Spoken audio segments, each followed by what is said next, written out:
Welcome to Bibliophiles Anonymous, episode 30. I'm Denise. And I'm Jess. And today is our fourth episode of Eddings Palooza.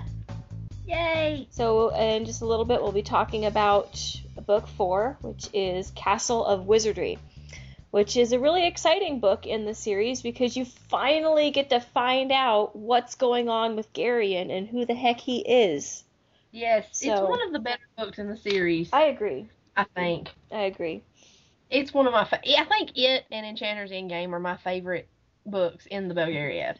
Well, I think it took a little while for Eddings to kind of hit his stride. And by this point, there's a lot of stuff that's going on, and everything's really coming to a head, and you already have all of your characters, so you don't have to try and learn who everybody is, and you know who everybody is, and it's just like full steam ahead to the big finale. Yeah, stuff really starts happening a lot. There's a lot of the unanswered questions that start getting answered. Yeah. So, before we talk about that, though, is there anything else that you've been reading this week? Well, I'm trying to catch up. I've managed to get halfway through Magician's Gambit, so I'm a book behind. I blame Big Bang Theory. Okay. I started with season 1, and I had season 1 through 4 on DVD. I've ended up watching all of season 5 and starting season 6 online. Uh-huh. But once I started that, I made a deal with myself because I always have to pause it and let it load for a little while at the start of an episode. Mm-hmm. So I have this thing where when I start a new episode, I pause it and I let it load, and I have to read an entire chapter before I can watch it. Well, that works. So that's how I've made myself actually read. So I'm halfway through Magician's Gambit. Actually, yeah, right at halfway through.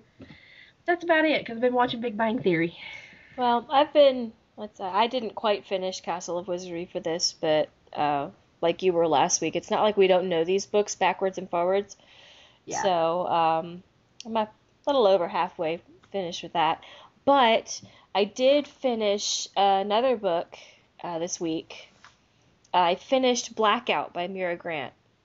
Yeah, I saw that. That's the last book in the Newsflesh series, the zombie books. And no, I didn't finish it on schedule with the people over at Mark Reads. I did read ahead because I got to the point where I couldn't take it anymore. I knew you'd do that. I've done it with the other 2 books in the series. She does that. She gets you to a point where all of a sudden it's like you can't wait to find out what happens. You have to know. You have to know right now. And so that's what happened with, all of these. I mean, I haven't made it for any of them to do the 1 chapter a day thing. I don't know how he does it, I swear. But yeah, I don't either, because, I guess because I read so fast, I mean, it just seems odd to sit down with a book and read 1 chapter, because usually that only takes me, just a few minutes. Well, I think the thing is, too, that he's reading a whole bunch, well, not a whole bunch, I think 2 or 3 books that he's doing the 1 chapter a day. So actually, Newsflesh was like every other day, and then there were other ones that he was reading in between there. And then he also does the same thing with TV shows, and he's doing 2 different TV shows right now, where he'll watch an episode a day and then do a blog about that episode thing. So he's doing The West Wing and Friday Night Lights for his TV shows. He just got finished with something, I don't remember what it was now, but so yeah, he's got other things. It's not just 1 book that he's working on.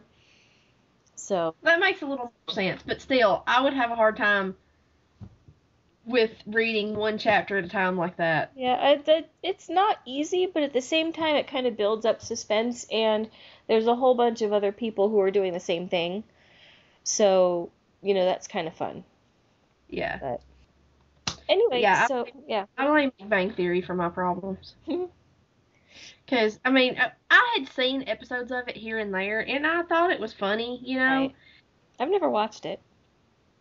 And I had season 1 through 4 on DVD, and finally I broke down and thought, I'm going to start watching this from the beginning and see, And I've gotten sucked into it. And Sheldon Cooper is completely nuts, but he's adorable. And it's really great. It's Sheldon and Leonard are these two physicists, and they live across the hall from this girl named Penny, played by Kaylee Cuoco, who she is awesome at this role because her facial expressions when they talk to her and they're talking smart and she's not that smart and she's just looking at them like what. I mean, she's just really good at matching her face to express what must be going on in Penny's head. And she ends up dating Leonard, one of the geeks, which is really funny. Yeah. But you need to watch it because it's smart funny. It's not crude humor. It's just funny. I've heard a lot of people talk about it, and there's several people that I know that really like that show, but it takes me a while to watch. I don't watch a lot of television, and the stuff that I do watch is either it's never like on network TV when it's actually broadcast. It's always watching something after the fact online or on my Kindle or something like that. That's what I usually end up doing is watching stuff. I usually come late to the game and end up watching it online like I'm doing with Big Bang Theory now because season 6 is almost done. I don't think there's but a couple of episodes left in it. That's the one that's airing now. So maybe I'll get caught up and can actually watch the last couple when they air. But for the most part, I get way behind the game and then have to watch it all in like 2 weeks. And when I start, I can't stop. I have to watch all of it that is available that I can get, that I can watch. I have to watch it all. So that's why I hate doing this because I don't do anything else. Right. I haven't even been playing my baseball game on PlayStation. I have been on Lord of the Rings once in the past week. So yeah. Yep. That's been the other time suck for me this past week is Lord of the Rings Online. Mostly because of their anniversary festival, because they're on it's their 6th anniversary. Yes. So, that's pretty awesome. And yeah, and I really need to get on there because I want the anniversary horses. Yeah, I finally got the one character that I had on there that didn't have a horse. She now has a horse. Yay! And that made me happy. And I told myself, I said, okay, once she gets the horse, so for anybody who doesn't play this game, it's so much easier to have a horse, for your character to have a horse, because you get around a lot faster. And they're really expensive to come by, typically. Yeah, unless it's a festival. Unless it's a festival. And they have these festivals, they have them, like they had the winter festival, and I think they have a spring festival at some point. Yeah. There might be summer and might be the 4 seasons and then this anniversary one. But it's a lot easier to get a horse doing some of the activities and little quests and stuff through the festivals. So I had one character who didn't have a horse, and it was driving me crazy because it was so slow to go anywhere. Yeah. And so I had to try and get her up to a certain level so she could actually have a horse, and then I had to actually earn enough anniversary tokens to buy the stupid thing. But I did, and now she has it. Yeah, but at least, it's fairly easy. Most, well, I know the ones for the Winter Festival were like 20 Winter Festival tokens. Yeah. Well, there's 2 different kinds. In this case, there's the anniversary steed, and then there's the fireworks steed. And one's 20 and one's 40. See, I'll have to try to get them both, but that's just me, and it'll take me a lot of time. But anyway, well, you need to get playing then. I know. That's a lot easier to come by 20 tokens or 40 tokens than it is, to try to scrape up the silver you need when you just start out. Yeah. Because, you can do these quests, and they're repeatable once an hour. Yeah. Some of them are an hour, some of them are once a day. But you earn these tokens, and most of them give it 1 or 2, so you can repeat all these quests over and over during the whole festival and, get lots of stuff. Yeah. And it's fun because, like, for this one, right before we started recording, I was shooting fireworks in Bree, the fireworks show there, and it's just fun because you look up and there's all these different colors in the sky, and it's really pretty. And I don't know, it's all open, especially with the festival stuff. It's all really silly usually, but it's just fun. Yeah, it reminds me, I do need to get on because at some point soon, so we can go to Rivendell and do the fireworks there since neither one of us can go alone. Oh yeah, yeah. At some point we need to do that. I'm not going to take any of my characters there alone. Are you kidding? And we'd die. Yeah, very quickly. I mean, I could probably handle the first part of the troll shows where the animals are, yellow. But once we get into them red ones, not so much. No. But anyway, enough about that. Enough about all of the ways that we waste time and we don't read when we're supposed to be reading. Yeah. Let's talk about the book we're supposed to be reading. So, Castle of Wizardry.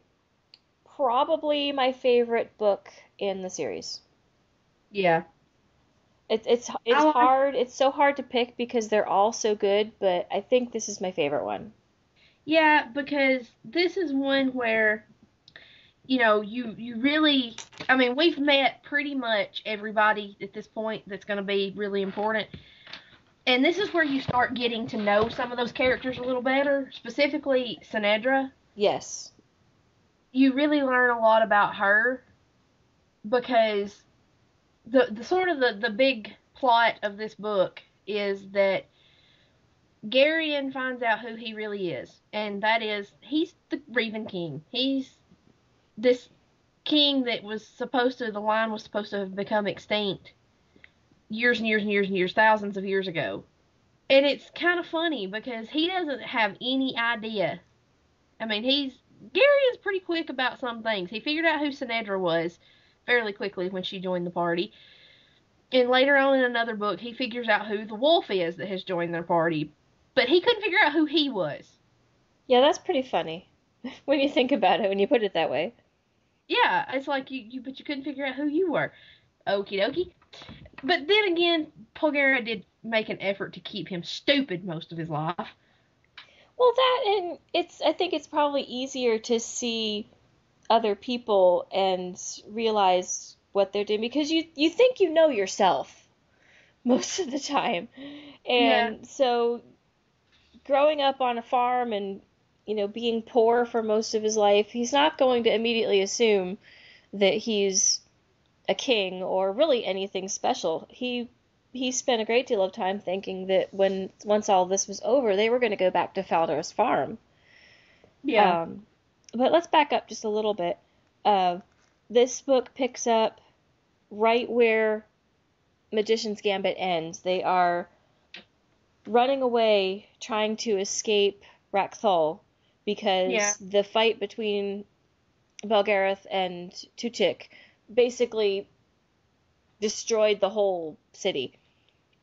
Yeah, things started breaking off and falling and earthquakes and all kinds of fun stuff. But they're able to get back down into the caves, and Relga's helping them with that. And in the meantime, we should mention Belgarath is unconscious. Yeah, he fell unconscious, and they had to carry him out of Tuchik's chamber. And that's made things a little more awkward because he's kind of, in charge. Yes. He's the leader of this whole shindig. And it really is a problem when Polgara has to convince Relg to rescue Taiba. Right. Whereas he would have listened to Belgarath because he told Ul he would listen to Belgarath, he kind of doesn't really want to listen to Polgara. No, he's a little bit sexist, Relg is. That's one way to put it. Yeah. He I don't remember which book it's in that he starts talking about. I think it's right after he first joins them. It was in the last book where he talks about,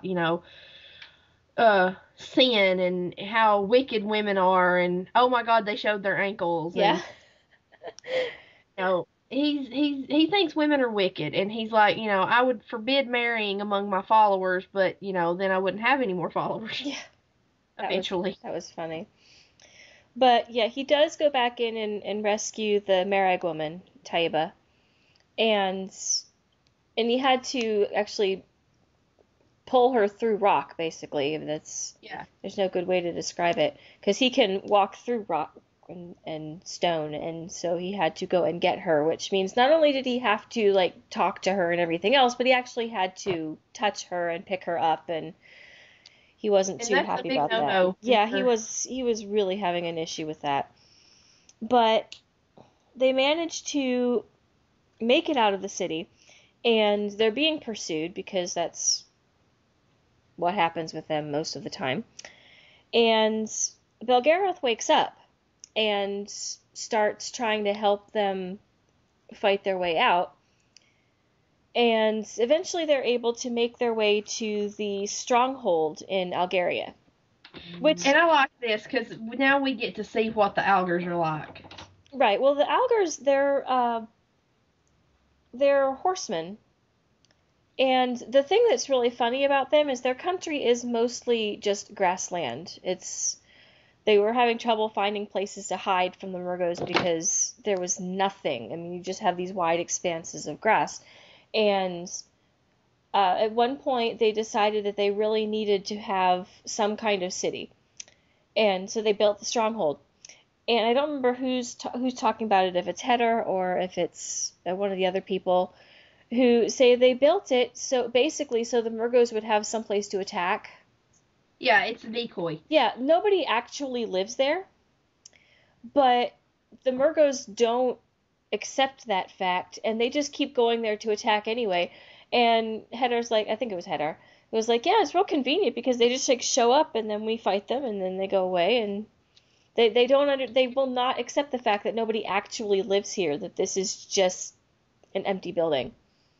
Yeah, it's a diversion. That's all. It's just a decoy. Yeah, but I thought that was funny. Yeah. Of course, Hedar has problems with Murgos anyway. Yeah. He hates. But, that's kind of an Alorn thing. He just kind of takes it to extremes. Well, also the Murgos killed his parents. Yeah, I mean, I didn't say it wasn't understandable. Yeah. I mean, in his situation, I really hate him too. Yeah. But yeah, they go there, and Belgrath ends up collapsing again, and it gets really scary there for a while because they really don't know if he's going to be okay or not. yeah, and even once he's finally awake, Polgaro tells Garion that there's a good chance that he may not regain his power again, and he was going to have to be very careful just health-wise, but he may not regain his powers, and that they were going to have to pretend like everything was back to normal. And Garion was kind of worried about that because he said that Belgarath's power and his reputation was part of what had kept the Angarax in check all of those years. And if they had any idea that he was not able to do all the things that he had been able to do previous, they could start the war that they weren't ready to have this war yet. Yeah. Because, I mean, he has this towering reputation that he's the most powerful man in the world, that, he could bite off the tops of all the mountains and stick trees in the ground upside down if he wanted to. And, yeah. And then that's kind of what kept the Angarax from, invading. And, it's kind of a scary thing, especially the first time you read through this. You're like, oh my God, is he gonna? How is this gonna end? Yeah. It adds some of that suspense that has kind of been lacking up until this point. Yeah. You had a little suspenseful there when they got to Rakthal in the last book and everything, but up until that, it had been pretty much straightforward what was going on. And this adds something that it makes you want to keep reading to find out what's going to happen. Right, and I think that that's a good part of why I like this particular book so much, is because there is a lot more of that suspense. And I can't remember exactly when this happened. It was fairly early on, but Belgarath was incapacitated, and when they left Rakthal, they took Erend, which was the little boy that had helped, or that was able to touch the orb and was able to help steal it. And the Grollems were trying to get to Erend. They were trying to attack him through sorcery. And so Polgara was kind of shielding Erend, and Belgarath was not responding to anything. So Silk turns to Garion and says, "Okay, well, I guess that means you're in charge." Yeah, And I love Garion's that. like, "Say what?" Why me? I should not be in charge. I'm just a kid. I don't know anything that's going on. And Silk's like, "Well, you shouldn't tell people that, first of all. You should always pretend like you know what's going on, even when you don't." And it was really interesting to see Garion in that situation, because he'd never been in that situation before. And this was before he knew who he was. He still thought that he was just the plain country Yeah, boy. and on subsequent readings, you kind of get the impression here that Silk does know exactly who he is at this point. I think Silk's known for a little while, because Silk is And pretty sharp. And I think that's kind of why he did that. I think he was trying to see what kind of leader Garion was. Yeah. To get an idea. I don't think anybody else knew. But I agree. I think Silk knew. Yeah, I think Silk had worked out exactly who Garion was. Yeah. Because, well, I mean, it kind of started becoming blatantly obvious to the people in the party. I mean, it was already obvious to us. When they found the cave and Garion brought the horse back to life. Yeah. That's when it started really, the people he's, in his party start realizing, there's something about Garion here. Yeah, he's not just a ordinary person. Yeah, and Silk is shrewd enough to have figured out. Well, it was Silk originally who said that he thought that Garion looked like a Revan. Yeah. So, I mean, right there is one of your first foreshadowings of who Garion really is. But at this point, Garion doesn't know that yet. And but once they get to the stronghold, another thing that I really, really love about this book is that Garion meets his cousin, Adara. Yeah, I really like that, especially, because in the story, Garion's had a lot of time spent thinking about how he has no family other than Belgarath and Polydra. Or Polgara. He went through that whole phase where he didn't think they were really related to him. Right. And he thought he didn't have any family. And even when he does realize they are his family, there's still that part of him that's like, the relationship is so distant. Right. And then come to find out, he has a first cousin. Yeah. Adara is the daughter of his mother's sister, I think. She said. And it was just really sweet. I love their relationship because they grow very close very quickly. And Garion said at one time it was like she was taking the place of all of those younger family members that he never had, like a sister, a cousin, or even a younger aunt or something like that. But the only person that he ever had was, for the longest time, was Polgara. And that was it. And so all of a sudden now here's this other person, and I just think that their friendship and relationship is just really sweet, and I just love it. Yeah, of course, it makes for an interesting reaction when they arrive back in Olgo. Oh God. But we'll get there. Oh yeah. Oh, Sinedra. Yeah. She still has a lot of growing up to do. She does, but to be fair, she does do a lot of it in this book. Yes, that's very true. Because... Well, let's go ahead and talk about Sinedra. Why not? So when they leave Algaria is when they go back to Olgo, isn't it? Yes. They go back to Olgo where, they left Sinedra when they left to go to Rakthal. Mm-hmm. And, she's all excited because they're coming back, and she's thinking about Garion, and she's finally starting to realize that she has feelings for Garion. Yes. She's not entirely sure what to do with them. Yeah, because she still thinks that he's just a simple farm boy. She comes in, and he's, talking to Adara and being affectionate to Adara, and I think she says something about Adara being a gangling cow. Yeah.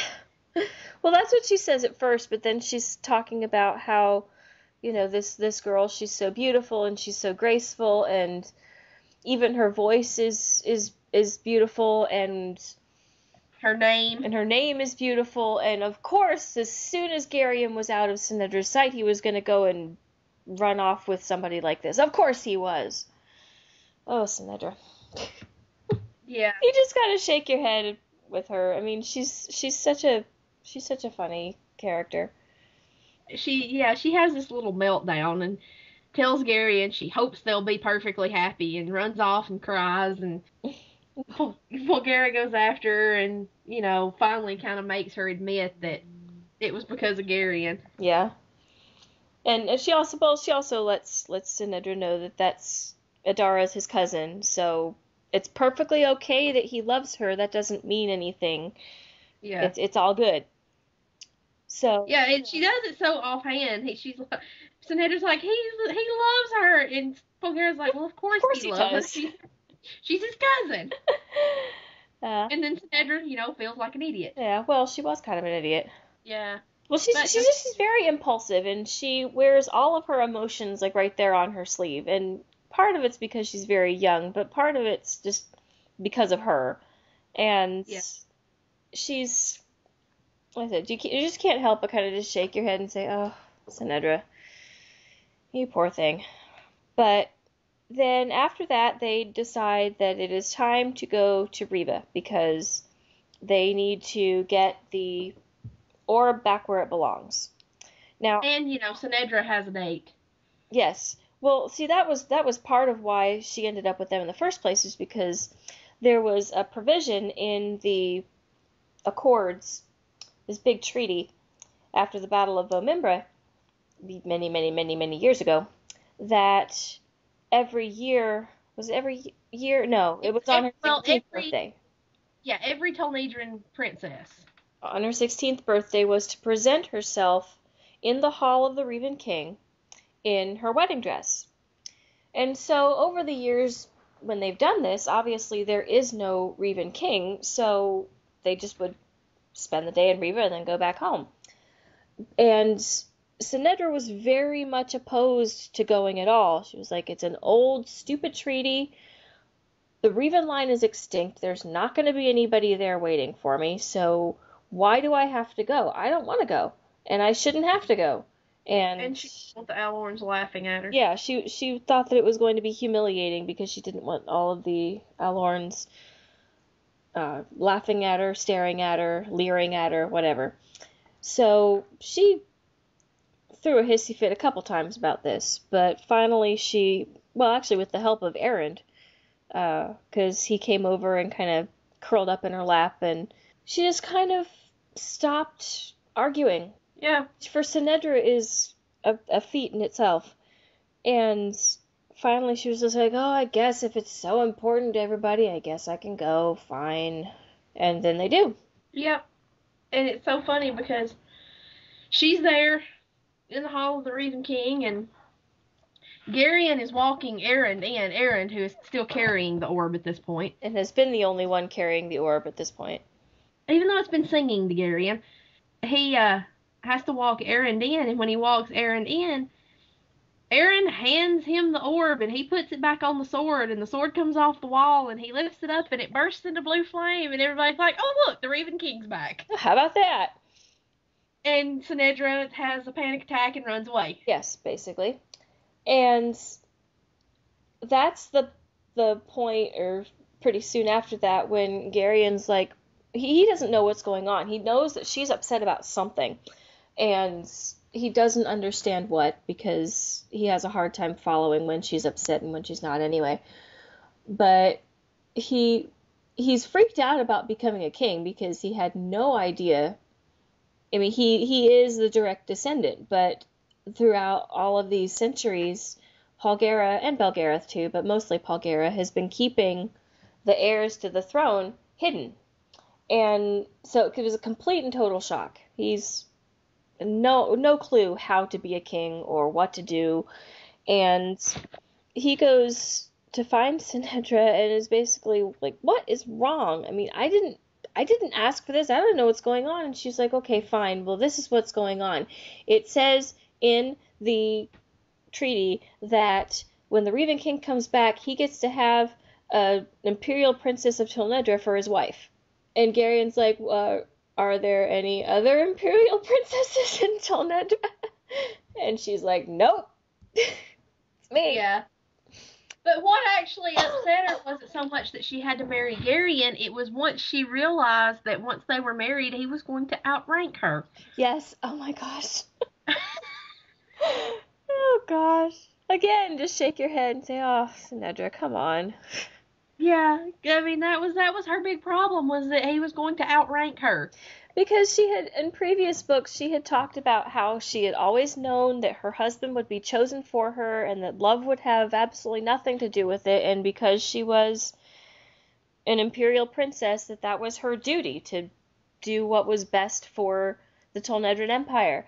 And now she has the chance to marry somebody that she actually cares about.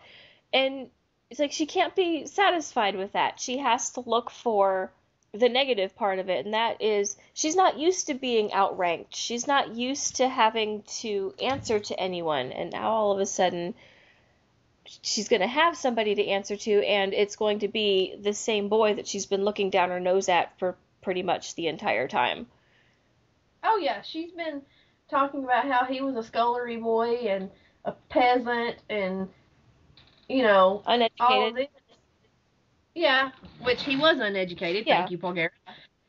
But yeah, because Sinedra taught him to read, because that was another thing. She was like, haven't you read the Accords? And he was like, you have taught me how to read. You know every book that I have read. So no, I haven't read them. Thank you very much. Yeah, so she gets kind of snooty and goes and gets it and reads it to him because some of the words might be too big for him. Yeah, oh gosh. I'm like, you're being deliberately insulting. Yes, she is.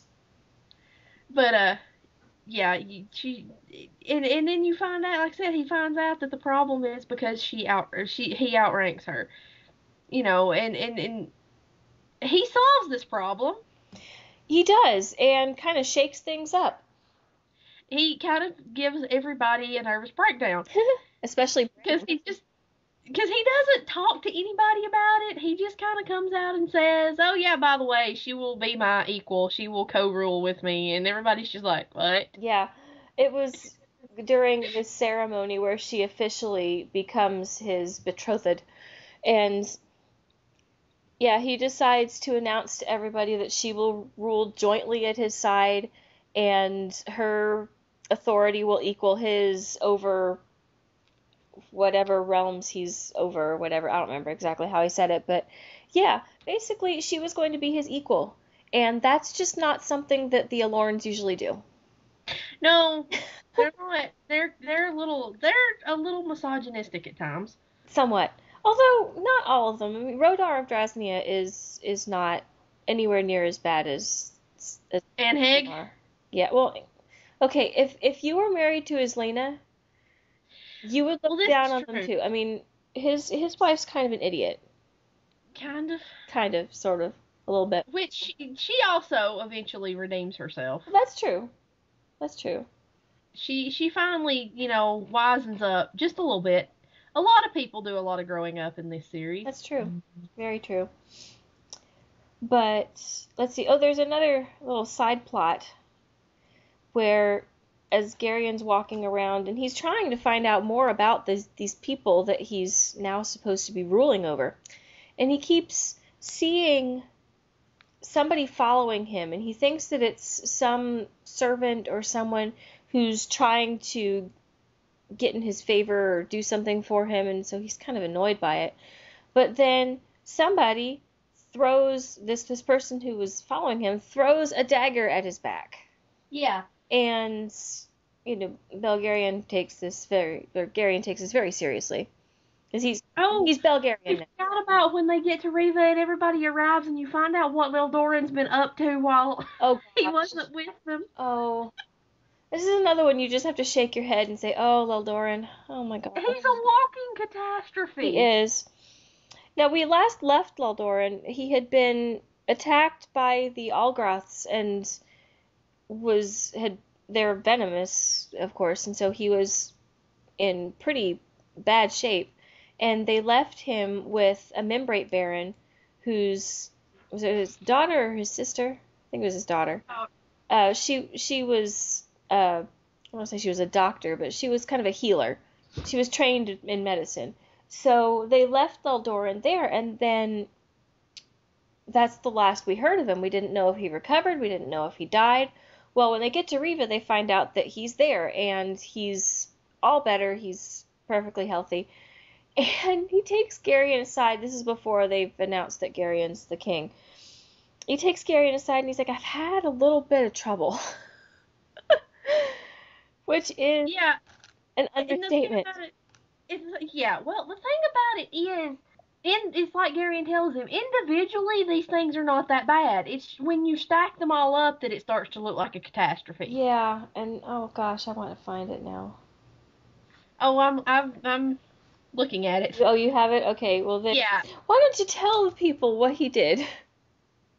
Okay, so he gets a message from Polgara that he needed to come to Riva. He was still with Baron Ulterain and his daughter, Ariana. He kind of wanders and gets off the point a couple of times. Yeah.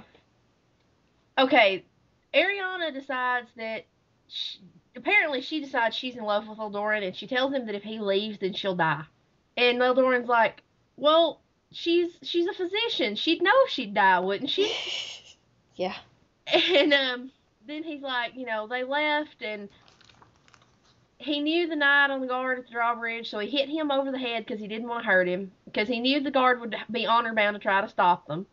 And he says, Ariana's almost positive he won't die. And Garion's like, die? Leldorin's like, I think it just hit him a little too hard. Yeah. And Garion's like, so that's why you think Polgara might be cross with you? And Leldorin's like, well, that's not exactly the entire story. Yeah. I found it now. Yeah. And then you say, well, they chased us a little, and I had to kill a few of the horses, but I didn't want to hit the people, so I was aiming for the horses, but it's not my fault that the Baron couldn't get out of the stirrup. Right. It's not my fault. And so he broke the Baron's leg, and then the priest really had it coming. Of course he did, because the priest wouldn't marry him because Ariana didn't have her family's consent. And he's like, did you break anything? He's like, about a few of his teeth is all. And he stopped hitting him as soon as he agreed to perform the ceremony. So now they're married, and Leldorin is under the impression that this is a marriage in name only. I'm pretty sure Ariana has other ideas. Yes, I think she does. But she makes that quite clear. But then Garion's like, okay, so that's it. You stole the Baron's sister, married her, broke his leg, and assaulted several people, including a priest. Is that everything?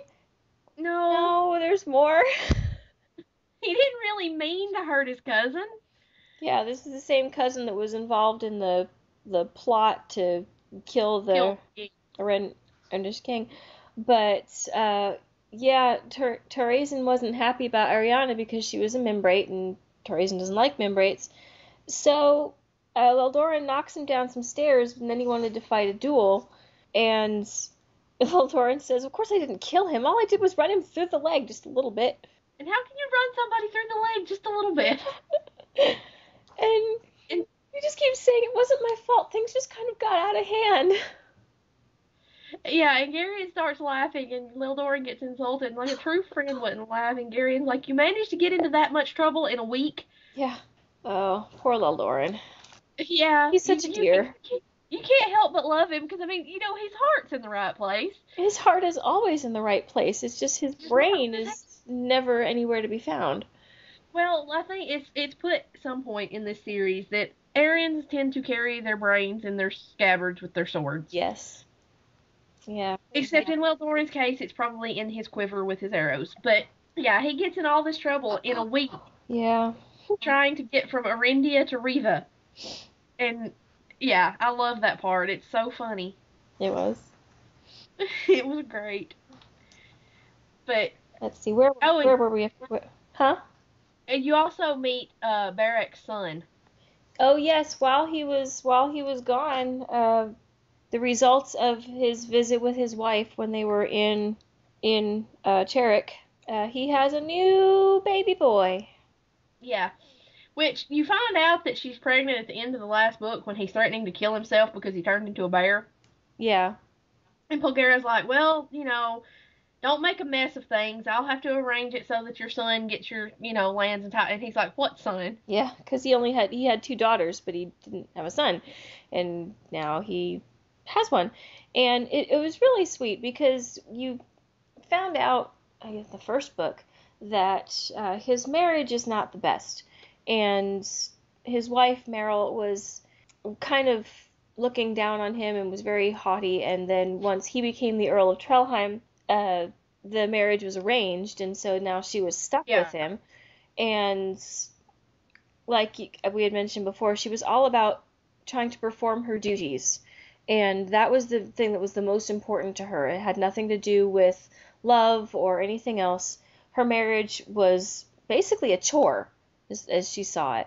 And in this book, having his son had a lot to do with it, but they reconcile and or not even reconcile. They fall in love because Yeah, they both stop. Meryl stops trying to irritate him all the time. Oh, it's my duty. It's my wifely duties. And Barrett starts being nice to her. uh-huh. So, yeah, they actually at least become fond of each other. Yeah, because it was really a sad situation because they were both miserable, but Barrack tried to stay away from home as much as possible because he didn't want to be around her and she didn't want him around either, but at the same time he loved his two little girls and so he missed being around them. And so it was just really nice that they'd been married for however long. I think wasn't one of their daughters like 10 or something? Yeah, So, 10 or 11. So they've probably been married for 12 years. And now they're finally falling in love. And it was just like, Yeah. aw, that's so sweet. Yeah, and I really, later on, I think it's in, is it in the Malorian or is it in this when Meryl, it's in this when everybody goes, when they do the, Thol Mardu. All the kings are together and they leave their queens in charge. Yes. I think that, I really like Meryl. yes. She helps Islena a lot. Mm-hmm. And I really, really like the character. She's one of the few females that Eddings writes that I really, really, really, really like. Mm-hmm. She doesn't quite suffer from Eddings syndrome quite as bad as some of the others. But yeah, where did we get to before we had to go back and talk about the Laura and the Walking Catastrophe? Let's see.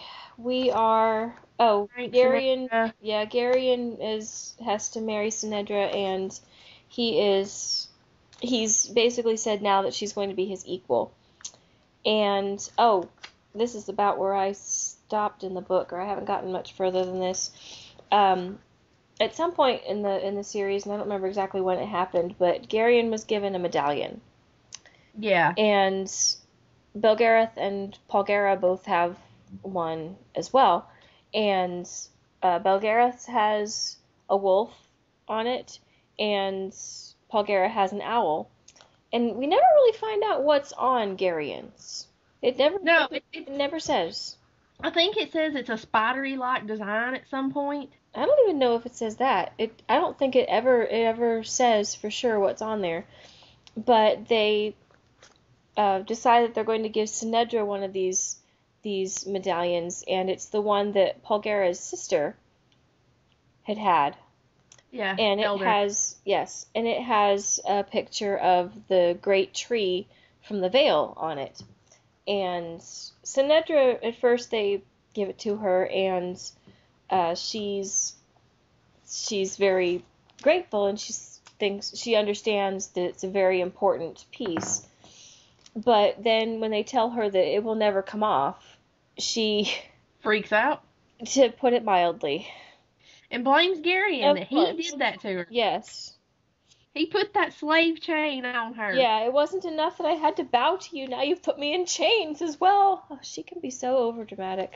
Well, she's, very passionate and very young. She sort of gets control over that later. She does. But after that, Yeah, not long after this is when Garion finally finds out exactly what it is he has to do. Right. And what he has to do is he has to fight Torak, the god of the Yeah. Angarax. And he's not happy about it. Well, no. And He's terrified. yes. Which I would be too. It's understandable. I mean, he's talking about having to go and fight a god. And you would think that a god is pretty indestructible. But Well, yeah, odds. I mean, you know. yes. So, but right before that, they do find out who threw the dagger at Garion. Yeah, I like the way Garion handled that. Yes, he did very well. It was Brand was the Riven Warder, and he was the ruler in Riva until Garion came back. And Brand's youngest son, Olban, was the one that had thrown the dagger because he thought that that Garion's arrival basically pushed Brand out of his rightful place. And basically, Garion said, okay, we're going to just forget about this. You're going to take this dagger, you're going to throw it into the sea, and we're never going to talk about this again. It's done, and you are not allowed to make any kind of public confessions. You are not to humiliate yourself. You are not to try and kill yourself. We are going to forget about this, and if you ever want to fight me, let me know, and we'll go and we'll have it out somewhere. But don't throw any more daggers at my back. Yeah. And even the voice in Garion's head tells him he did well, and Garion tells him to shut up. Yep. But that's, yeah, it's right after that. The voice finally comes to Garion and tells him, you know, basically to go look at the Marin Codex, I think. Yeah. And shows him the passage that tells him basically that he's going to have to go fight Torak. Right. Garion realizes that he can either gather all these armies and take hundreds and thousands of people and they could all lose their lives and, you know, innocent people die for no reason, or he can just slip out the back door and sneak off and do it by himself. Right. Because regardless of how he does it, the prophecy, well, both prophecies really, are both going towards the same thing, the same event. Event, all in capital letters, event. And that event is Garion fighting Torak. And it doesn't matter if there is an army behind him, and it doesn't matter if he's completely alone. They're going to have to fight, those two people. And there's nothing that can be done to change that. So he goes and gets Silk and Belgarath. And off he's like, okay, look, I know what I have to do now. Belgarath's like, who told you? But he decides that they're just going to slip out of Riva and leave a note. Because that's a great idea. Yes, that's a fabulous plan. So that's what they do. They slip off to go to Thal Mishrak and confront Torak, and they effectively tie Polgara down because she can't leave. Right. Because there's so many things that are going on in Riva that she can't just take off after them, which is what she wants to do. But she is absolutely ticked off. But the funniest thing is when Sinedra finds out what happened. And she takes Garion's leaving to mean that he's leaving her at the altar. Yeah. When that's not what it is at all. No, not even. I don't think Garion spared for 1 second what Sinedra was going to think about this. He was more worried about what Polgara was going to do. Mm-hmm. And probably rightfully so. But Sinedra goes and has a temper tantrum all of her own. And then, is it Polgara who explains things to her once she comes down off her ledge? Yeah, I think it is. And she explains to Sinedra, she's like, look, this is what Garion's doing. I understand that you're hurt and that you're not happy, but you have to understand that this is more than just you right now. Yeah. And all of a sudden, I think that that's the first time that Sinedra has really worried more about somebody else than herself. Yeah, and then she figures out how to use her amulet. Yes. And she realizes that all of the Alorn Kings are making these plans to go to war, and she gets this bright idea that she needs to be the figurehead. Well, For part of it's because they were worried about the Tolnedran legions, and that they were going to need them if they were going to go and fight the Angarax. And the Tolnedrans and the Alorns don't always get along. I mean, they don't go to war. They're not like the Alorns and the Angarax, but they don't like each other all that much. Mm-mm. So they were trying to come up with these plans to try and figure out how to get the Tolnedrans on their side, whereas Sinedra's like, I know exactly how to get them on your side. You use me. Hello, I'm right here. And she's clever enough to get her betrothal document and point out that, Garion said that she would rule in his stead if he wasn't there. Right. Which they're not actually married yet, and they kind of glossed over that part to make this work. But she ends up. This is where she really starts to grow up, because she has to gather this army and lead this diversion, and she does it for Garion. Yeah. Because they know that whatever they're doing is just that. It's a diversion. It's not it's not even really anything significant. All they're doing is trying to pull the Angarax focus so that Garion, Belgarath, and Silk can make their way to Torak. Because they don't only have to cross all the way across the Angarax on the western continent, then they have to cross over into Meloria, and then they have to get to Thal Mishrak. And it's a really long way, and there's a lot of Angarax between them and Torak. So all the people of the West are doing is trying to pull that focus away from what Garion's doing. Yeah. Because that's... If he can't even get to Torak, then they've lost. Right. So she finds out, she doesn't realize when she starts this, I need to lead the army, that she's actually going to have to make speeches. I found this hilarious. She had stage fright. And she usually wants all the attention. That's the thing that gets me every time. It's like, usually she wants people to pay attention to her, she wants people to look at her, she wants people to do things for her, and then all of a sudden it matters a lot more, and she's terrified. Yeah. Because, it's not about her this time, it's about Garion, and she's learning what it's like to care more about somebody else. Yeah. Than herself, and it's, the stakes are a lot higher now. Yeah. Because Garion's safety depends on it. Mm-hmm.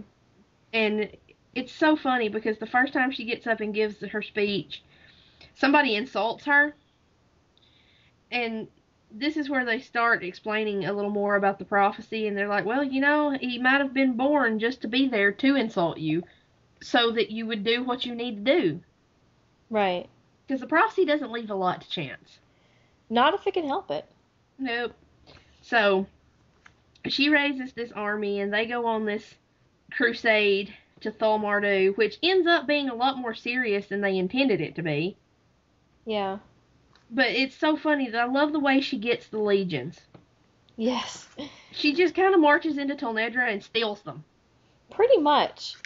And yeah, it was because she goes to her father to ask him for the legions, and he's basically saying, no, we're not getting involved. We are staying neutral. The Alorns can fuss all they want. We don't care. And basically, Sinedra goads him into having a seizure, basically, because she knows that he has this sickness if he gets overly emotional about something. And of course, her father refuses to recognize her as the Revan King, or the Revan Queen, I mean. Yeah. And because he says something about, did you get married and not tell me? I'm a little sad you didn't invite me to the wedding. Yeah. But she starts throwing an absolute fit, which leads her father to have this episode. And while he's basically frothing at the mouth, she storms out and, all of our friends follow her, and she's all of a sudden not angry, and they're like, well, you regained your composure pretty quickly, and she's like, I know exactly what I'm doing, just follow along. I never And lost. no, I'm perfectly fine. And so she goes to the legions, and she finds one of the contingents that's more ceremonial, so they've been in the palace with her, they know her, and basically kind of sweet talks them into helping her get the rest of the legions assembled and explaining who she is. And she basically, it's hard to say exactly how she puts, well, yeah, she suggests that the reason that there's so much red gold in Tolnedra is because the Murgos are trying to buy Tolnedra. And she appeals to both their greed and their sense of patriotism. And their pride.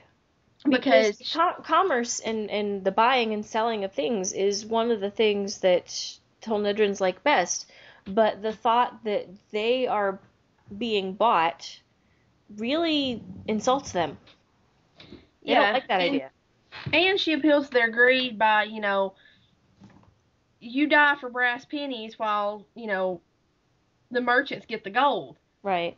It's kind of a, look, if you come with me, you get the spoils of war, there will be gold, you can loot, and, we need to stomp out these Murgo bugs. Basically, yeah. So she literally steals the legions from her father. Yeah. She tells them that if they want to come with her and join her army, that they are more than welcome, and basically rides off. And her father's still frothing at the mouth and doesn't know anything about this. And the legions basically decide that they've had enough, earning their brass pennies, and they're going to go and fight. And that's the last scene in the book. Is the Tolnedran legions riding off, and Sinedra hoping that this is going to be enough for them to divert the Angrak's attention away from Garion, because she has no idea. I mean, this is, like I said, this is where you really start seeing another side to her. You really start seeing her grow up and realize that everything's not about her. Right. And realize that she does have feelings for Garion, and start realizing that she needs to do something about those feelings. Mm-hmm. So she grows a lot as a character in this book, which is good. She becomes a little less annoying. She did have some annoying moments. Which, like I said, she was young, but she did have a tendency to be a little like Polgara in that she was irritable and screechy, but she doesn't have a reason to be that way.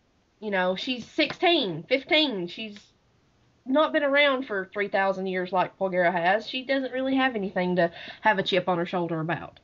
Well, no, but you also know that she's been raised that way in a sense, because she's been always treated like what she wants she gets, and all of a sudden having to deal with all of these hardships and having to make all of these really big decisions, that's something she's never had to do before.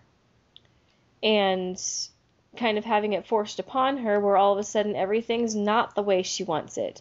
And what is she going to do about that? Is she going to just pout and throw a fit? Well, she does a little bit of that. But then once she realizes that there's more to life than what she's been exposed to, because she's a very smart girl. I mean, she's extremely high strung and very emotional, but she's also very young still. But she's also a very intelligent girl. And once she understands exactly what's going on, she makes a complete 180 and just devotes her entire focus and attention and life to doing everything she can to help Garion, and by extension everybody else. Yeah.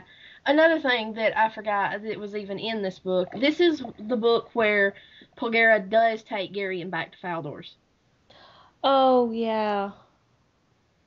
She does. He finally goes. She finally takes him back because she says, you know, you had to let go of all these bits and pieces that you've been trailing along behind you this whole time.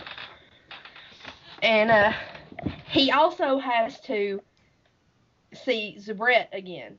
Mm-hmm. You know, he finds out that her and Runderig are sort of have an agreement, and you know, he realizes that he can't go back to that life, that he'll never go back to Faldor's, and he'll never have Zubret like that. It's very bittersweet.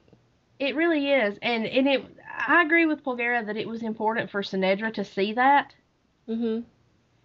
because if she had ever heard about Zubret and not have seen what he did, then it would have been a doubt for her.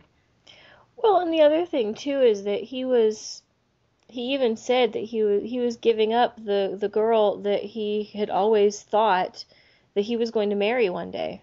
Yeah. And that's really, and it was sad for both of them because Zubret still had feelings for him too. Yeah. But it was I agree, it was a very important thing for all of them to experience that, because Sinedra had to understand that even though her life, she was giving up a lot of things and she was going through a lot of trials and tribulations as far as she was concerned, but that Garion had basically given up everything in his life for this. Yeah. Of course, you also get one of my favorite parts of the book where Garion says something about, you know, he's going to spend a lot of his life traveling, and Zubret's not the kind of person you can ask to sleep on the ground. And Sinedra's like, you people never hesitated to ask me to sleep on the ground. Yeah. To which he said, I guess you're just braver. Yeah, Garion's like, I guess we didn't, did we? That was just, that's just such a typical Sinedra response. And she has a point. Yeah. You know, he's saying Zubret's not the kind of person you could ask to sleep on the ground, and Sinedra's like, hello? But an imperial princess can sleep on the ground with, whenever. Yeah. I mean, she had a point there. Yeah. That was my favorite parts of the book too, when they go back to Faldor's like that, and Garion realizes that he can never go back there permanently. Yeah. That it's not his life anymore. But I love his reaction when he finds out he's the Raven King when the sword comes down off the wall and bursts into flames, and he's just like, who, me? Yeah. Oh, poor Garion. I love Garion because even through all of this, and even through his whole why me and not knowing what's going on, he manages to hold himself together pretty well. Except for that little breakdown he had in this tour when he called Polgara a monster. Well, with all the stuff that's going on, having one breakdown, I think we can let him do it. Yeah. You know. At least he slowed down on the hitting his head thing at this point. That's true. Which is good, because he's going to need all of his wits in the last book. Yeah, well, I believe it's even in the Malorian, it's even mentioned he hits his head again, and somebody says, I thought we all agreed you weren't going to do that anymore. Because he really does do a lot of that. He does. Poor kid. But yeah, that's all coming up next week. Next week is our final episode of Eddings Palooza. Yeah, and I'm hoping we can get Tim and Rebecca back for that one. Oh, that would be fun. Yeah, because, I kind of want to get into who we would cast if this was ever turned into a movie or any kind of visual media. Right. Who we would cast as these characters, and I think it would be fun to have all of us play a part in that. Yeah, that would be a lot of fun. So we'll see if you can get them back on here. I'll beg and plead and say nice things to Rebecca and okay. Hope that they will come back and play with us. Yes, that would be a lot of fun. Well, we wanted to remind everybody that we do have a giveaway going on. So if you would like to win what we're giving away, it is Volume 1 of the Belgariad Omnibus Edition, which has the first 3 books in it, Pawn of Prophecy, Queen of Sorcery, and Magician's Gambit. And if you want to enter, There's a couple different ways you can do that. You can send us an email to bibliophiles.podcast@gmail.com and put the name Garion, Garion, in the subject line. If you are on Twitter, you can tweet at us the name Garion, and we are at BibAnonPodcast. Or you can go to our main website, which is Bibliophiles-Anonymous.com, and you can leave the name Garion in the comments of any of the Eddings posts. So there's 4 of them. Pick one of them and leave Garion in there. And do it by April 24th. That's Wednesday. And once we have all the people entered, we will probably we usually record on Thursdays, so that'll give us time to go through everything and pick a winner. So we'll announce the winner on next week's show when we talk about the final book. Yay! Yeah. I want somebody to win this so that they can read it and see why we love these books so much. And it's a really nice edition too. I mean, it's paperback. Yeah. It's not the hardcover, but it's a really nice. It matches the Malorian that I have. I have the Malorian omnibus in paperback, and they're really, really nice. Yeah. So, yeah, go ahead and enter. You have until the 24th to do so. And other than that, I think that's going to do it for tonight. Yep. And I can stop being nervous and distracted by the baseball game because it's over now. Okay, good. Did the Braves win? Yay! They won. Okay. Those of you who don't know, I am a huge baseball fan. I love baseball. And I've always been a Braves fan. I live in Alabama. They're in Atlanta. It's kind of a natural thing. But they have the best record in the major leagues right now. I believe they're 13-2 for this season. That's pretty good. Yeah, they're doing really good. I'm really nervous though because the Braves have this bad habit of starting off really strong and then they just kind of frizzle out. Well, hopefully they won't. And I really don't want them to do that this year because they have a really good team. I mean, this is the first time in a while that they have had a team that I've thought, hey, look, we got a shot at a World Series bid this year if we can keep this up. So they haven't won the World Series since 95, 93. Sometime in the early to mid 90s is the last time they won the World Series. I believe it's also the last time they went to the World Series.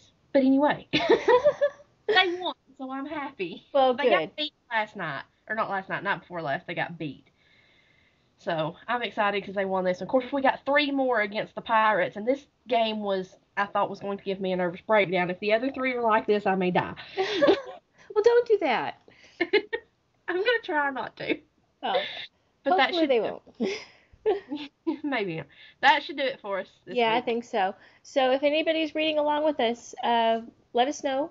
Again, you can email us at bibliophiles.podcast@gmail.com or follow us on Twitter at BibAnonPodcast and let us know if you're reading these and what you think and any other comments or feedback you want to give us because we would love to hear from you.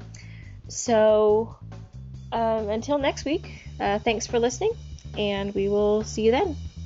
Yep. Bye. Bye.